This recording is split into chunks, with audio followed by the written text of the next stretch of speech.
Hello, Mark. My name is Andrew Wu Dingyuan. My student number is SO441019, and I'm a sophomore of NCUE. And today I'm going to read a speech of Theaster Gates, How to Revive a Neighborhood with Imagination, Beauty, and Art. I'm a potter, which seems like a fairly humble vacation. I know a lot about pots. I've spent about 15 years making them. One of the things that really excites me in my artistic practice and being trained as a potter is that you very quickly learn how to make great things out of nothing. That I spent a lot of time at my wheel with mounds of clay trying stuff, and that the limitations of my capacity, my ability, was based on my hands and my imagination. That if I wanted to make a really nice ball and I didn't know how to make a foot yet, I would have to learn how to make a foot. That process of learning has been very helpful to my life. I feel like as a potter you also start to learn how to shape the world. There have been times in my artistic capacity that I wanted to reflect on other really important moments in the history of the US, the history of the world where tough things happened. But how do you talk about tough ideas without separating people from that content? Could I use art like these old discontinued fire hoses from Alabama or to talk about the complexity of a moment of civil rights in the 60s? Is it possible to talk about my father and I doing labor projects?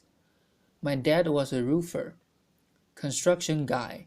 He owned small businesses, and at 80, he was ready to retire and his tar kettle was my inheritance.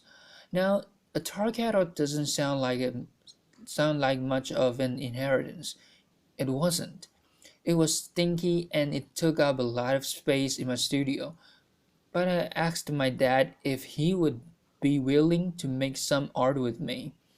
If we could reimagine this kind of nothing material as something very special, and by elevating the material and my dad's skill, could we start to think about tar just like clay in a new way, shaping it differently, helping us to imagine what was possible? After clay, I was then kind of turned on to lots of different kinds of materials, and my studio grew a lot because I thought, well, it's not really about the material, it's about our capacity to shape things. I became more and more interested in ideas and more things that we happen just outside my studio. Just to give you a little bit of context, I live in Chicago. I live in the South Side now. I'm a West Sider. For those of you who are not Chicagoans, that won't mean anything. But if I didn't mention that I was a West Sider, there would be a lot of people in the city that would be very upset. The neighborhood that I live in is Grand Crossing. It's a neighborhood that has been better days. It is not gated community by far. There's lots of abandonment in my neighborhood, and while I was kind of busy making pots and busy making art and having a good art career, there was all of this stuff that was happening just outside my studio. All of us know about failing housing markets and the challenge of blight. And I feel like we talk about it with some of our cities more than others, but I think a lot of our US cities and beyond have the challenge of blight. Abandoned abandoned buildings that people no longer know what to do anything with. And so I thought, is there a way that I could start to think about these buildings as an extension or an expansion of my artistic practice? And that if I was thinking along with other creatives, architects, engineers, real estate finance people, that us together might be able to kind of think in more complicated ways about the reshaping of cities. And so I bought a building. The building was really affordable. We tricked it out. We made it as beautiful as we could to try to just get some activity happening on my block. Once I bought the building for about $18,000, I don't have any money left. So I started sweeping the building as kind of performance. This is this is performance art, and people would come over and I would start sweeping because the room was free and sweeping was free. It worked out. Laughter. But we could use a building then to stage exhibitions, small dinners, and we found that building on my block, Dorchester. We now refer to the block as Dorchester Projects. That in a way that building became a kind of gathering site of lots of different kinds of activity. We turned that building into what we call now the archive house. The archive house would do all of these amazing things. Very significant people in the city and beyond would find themselves in the middle of the hood. And that's when I felt like maybe there was a relationship between my history with clay and this new thing that was starting to develop. That we were slowly starting to reshape how people imagine the south side of the city. One house turned into a few houses, and we always try to suggest that not only is creating a beautiful vessel important, but the contents of what happens in those buildings is also very important. So we were not only thinking about development, but we were thinking about the program, thinking about the kind of connections that could happen between one house and another, between one neighbor and another. This building became what we call the listening house, and it has a collection of discarded books from the Johnson Publishing Corporation and other books from an old bookstore that was going out of business. I was actually just wanting to activate these buildings as much as I could with whatever and whoever would join me. In Chicago, there's amazing building stock. This building, which had been the former crack house on the block, and when the building became abandoned, it became a great opportunity to really imagine what else could happen there. So this space we converted into what we call Black Cinema House. Black Cinema House was an opportunity in the hood to screen films that were important and relevant to the folk who lived around me.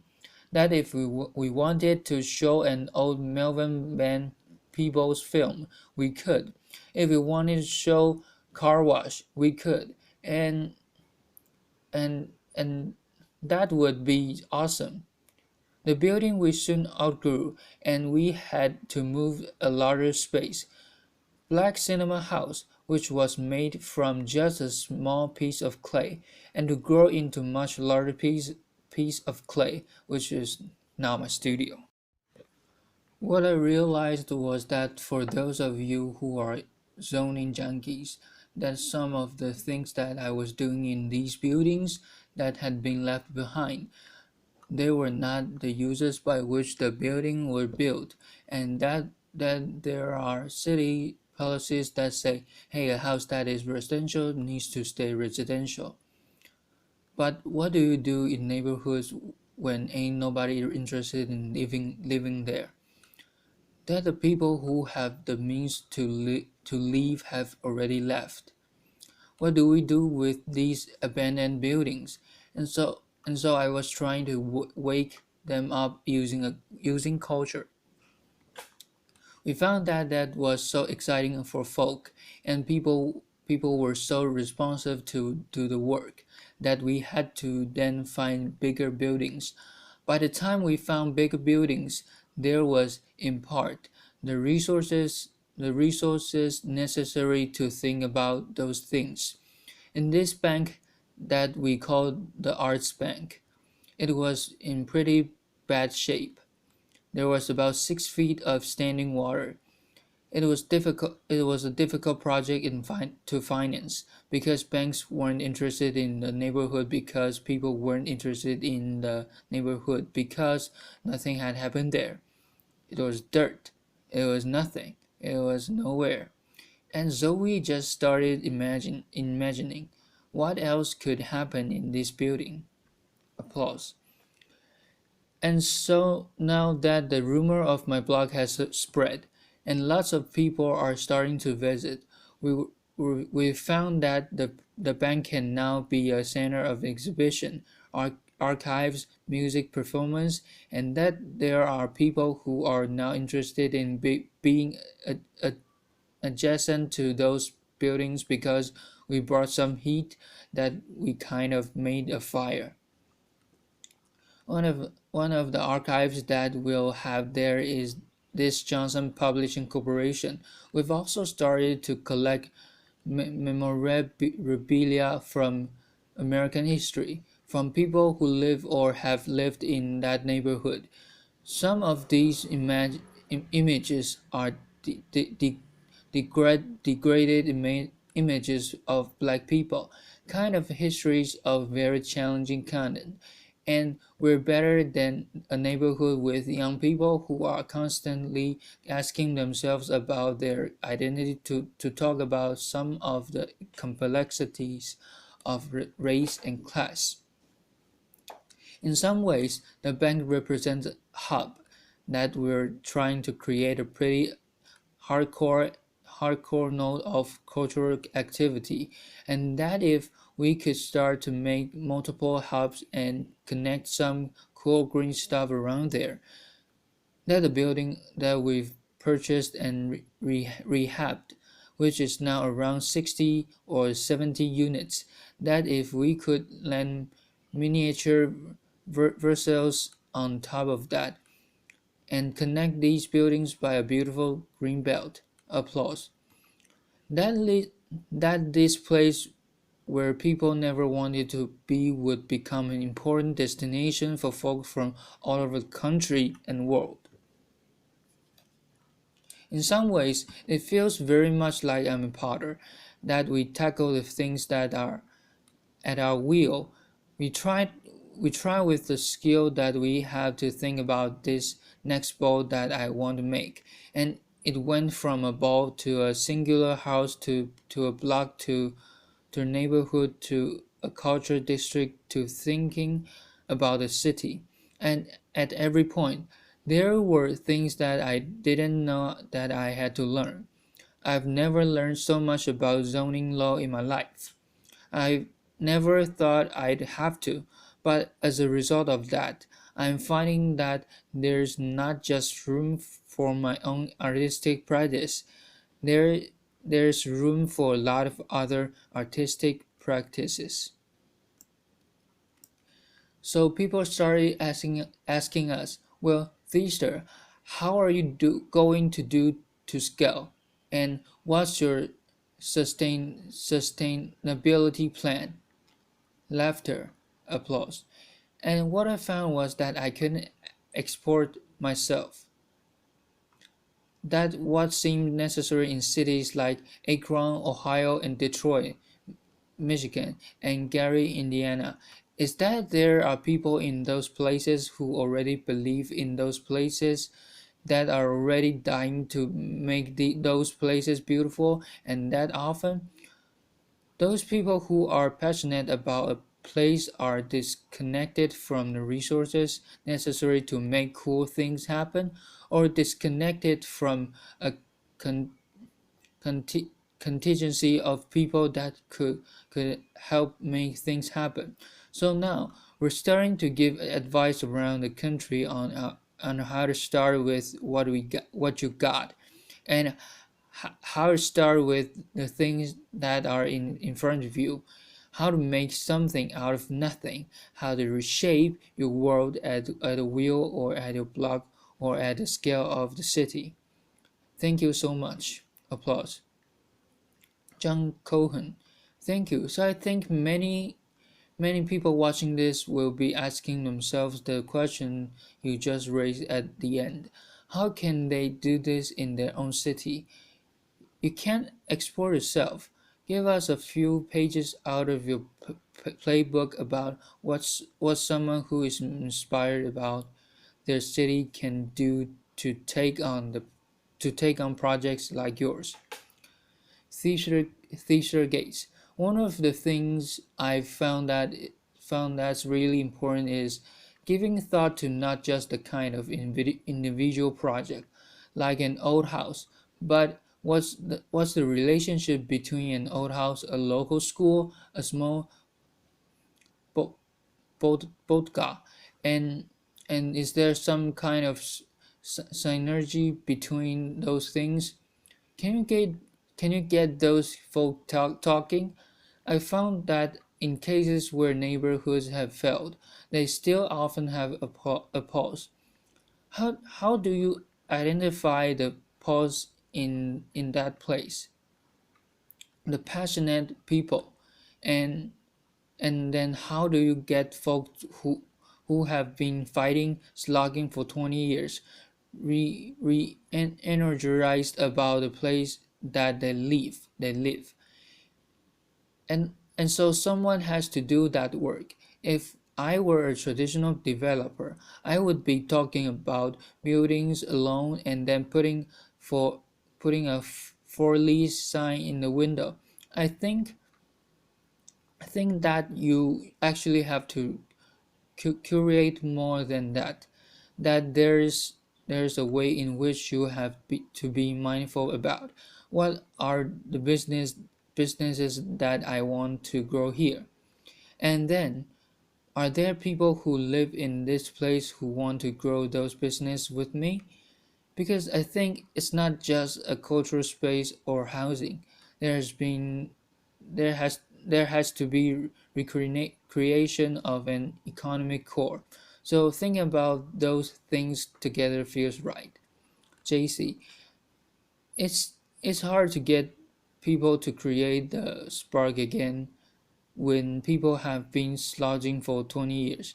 And there and there any methods you found that have helped break through?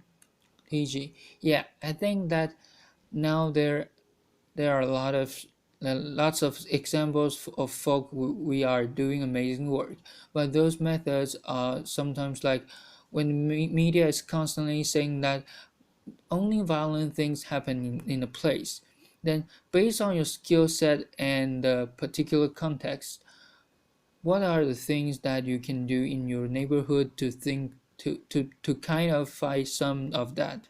So I found that if you're a theater person, you have outdoor street theater festivals. In some cases, we don't have the resources in certain neighborhoods to do things that are a certain kind of splash eye. But if we can then find ways to making sure that people we are local to a place, plus people we could who could be supportive of the things that happening locally, when those people get together, I think really amazing things can happen. JC, so interesting. And how can you make sure that the projects you're creating are actually for the disadvantaged and not just for a sort of vegetarian indie movie crowd that might move into take advantage of them? TG. Right on. So I think this is where it starts to get into the thick weeds. JC. Let's go there. TG. Right now. Grand Crossing is 99% black, or at least living, and we know that maybe who owns property in a place is different from who walks the street every day. So it's reasonable to say that Grand Crossing is already the process of being something different than it is today. But are there ways to think about housing trusts or land trusts or mission-based development that starts to protect some of the space that happens? Because when you have 7,500 empty lots in the city, you want something to happen there, but you need entities that are not just interested in a development piece, but entities that are interested in the stabilization piece. And and I feel like often the developer piece is really motivated, but the other work of a kind of neighborhood conscious, consciousness, that part doesn't live anymore. So how do you start to grow up important watchdogs that ensure that the resources that are made available to new folk that are coming in are so distributed to folk who have lived in a place for a long time? JC, that makes so much sense. One more question. You make such a compelling case of beauty and importance of beauty in the arts. There would be others who would argue that funds would be better spent on basic services for the disadvantages. How do you combat that viewpoint or come against it? TG. I believe that beauty is a basic service. Applause. Often, what I have found is that when there are resources that have not been made available to certain under-resourced cities or neighborhoods or communities, that sometimes culture is the thing that helps to ignite, and that I can't do everything, but I think that there's a way in which if you can start with culture and get people kind of reinvested in their place, other kinds of adjacent amenities start to grow, and then people can make a demand that's a poetic demand, and the political demands that are necessary to wake up our cities, they also become very poetic. JC, it makes perfect sense to me. Theaster, thank you so much for being here with us today. Thank you. Theaster Gates. Applause.